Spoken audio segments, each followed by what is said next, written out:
Assalamu alaikum ninth class. Today our topic is motion of freely falling bodies. जब वो कोई free fall body होती है तो उसका वो किस तरह मोशन करती है तो वो हम देखेंगे आज। तो drop an object from some height and observe its motion. कोई आप अगर ऑब्जेक्ट को हाइट से ड्रॉप करें पैर के नीचे तो आप उसकी मोशन को ऑब्ज़र्व कर सकते हैं और आप देखें उसको ऑब्ज़र्व करें कि क्या उसकी वेलोसिटी जो है क्या वो इंक्रीज़ होती है, डिक्रीज़ होती है, ये कांस्टेंट ही रहती है जब तक वो ग्राउंड पे पहुंचती है। So Galileo was the first scientist to notice that all the free falling objects have the same acceleration independent of their message.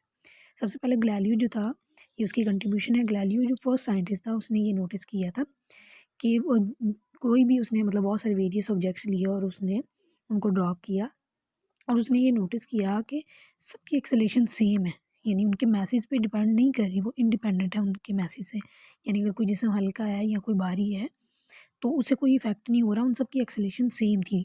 He dropped various objects of different message. उसने different message के, कोई ज़्यादा heavy ले लिया, कोई light ले लिया, तो इस तरह के डिफरेंट मैसेज के उसने ऑब्जेक्ट्स लिए एंड उसने क्या किया उसको from the leaning tower.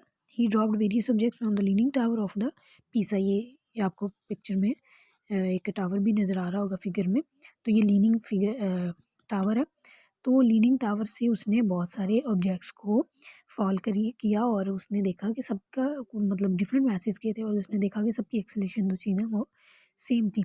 He found that all of them reach the ground at the same time. सबको ग्राउंड तक पहुंचने में सेम टाइम लगा। The acceleration of free falling bodies called the gravity. और वो जो फ्री फॉलिंग बॉडीज़ थी उनके एक्सेलेरेशन को उसने क्या नाम दिया, gravitational acceleration, and it is denoted by g. On the surface of the earth अगर हम ज़मीन पे देखें सो इट्स वैल्यूज, जी की जो वैल्यू है वो approximately 10 metre per second square होती है। For bodies falling down freely g is positive. अगर कोई बॉडी फ्री फॉलिंग है तो उसकी यानी ऊपर से नीचे की तरफ आ रही हो अगर बॉडी, तो उसके लिए जी की जो वैल्यू होती है वो पॉजिटिव होती है।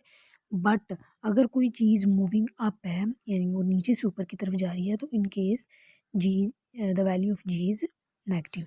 सो ये हमारे पास एक एग्जांपल भी है, इसको भी अगर आप देखेंगे तो ऐसा कोई मुश्किल नहीं है। A stone is dropped from the top of the tower, the stone hits the ground after 5 second. एक टावर से हमने एक स्टोन फेंका है और वो ज़मीन तक आने में उसको यानी 5 सेकेंड लगे हैं। Find the height. और अब हमने बताना है कि वो 5 सेकेंड लगे हैं तो उसकी हाइट कितनी थी टावर की। And the velocity with which the stone hits the ground. और कितनी स्पीड से, कितनी वेलोसिटी से उसने आके हिट किया। सो जब वी आई है इनिशियल वेलोसिटी, यानी जब हमने फेंका उसको, जब पकड़ा हुआ था हमने तो उस टाइम पे तो वो उसकी वेलोसिटी ज़ीरो थी ना, वो रेस्ट पे था, तो इट्स मीन उसकी इनिशियल वेलोसिटी जो है वो ज़ीरो।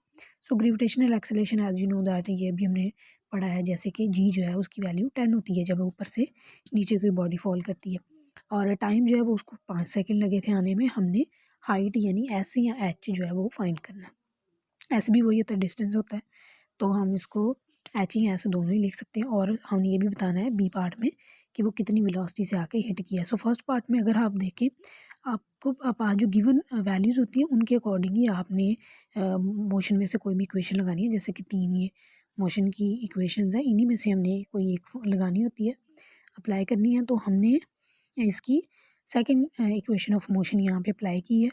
अच्छा हमारे पास एक्सेलेरेशन होता था तो हम एक ही वैल्यू लगाते थे। अब यहाँ पे ग्रेविटेशनल एक्सेलेरेशन है तो हम एक ही जगह पे जी लगा रहे हैं और फिर जी की वैल्यू 10 लगाएंगे। सो इस फार्मूले में हमने वी आई ज़ीरो, टी की वैल्यू लगा दी 1/2 जी और टी की वैल्यू लगा के, तो हमें पता चल गया कि हाइट कितनी है। इसी तरह जब हाइट हमारे पास अब आ चुकी है तो अब हम इसकी थर्ड मोशन ऑफ जो इक्वेशन है थर्ड मोशन, वो अब हम इसमें अप्लाई कर देंगे तो हमारे पास जो है वो वी एफ भी आ जाएगा। ऐसे ही एक और भी एग्जांपल है, वो भी आप देख लें, उसमें कोई मुश्किल चीज़ नहीं है।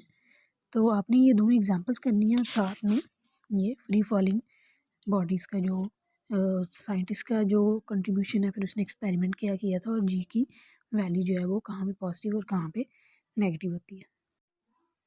क्लास ये जो एग्जांपल नंबर 2.15 है, इसमें एक बॉल को वर्टिकली फेंका ऊपर की तरफ और उसको जाने और आने में टोटल जो है ना वो 5 सेकेंड्स लगे हैं, ठीक है।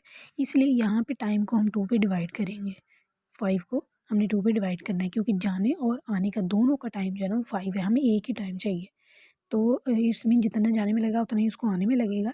तो ये हमने इसलिए इसको 2 पे यहाँ पे डिवाइड किया है, ठीक है। बाकी सारा सेम ही है।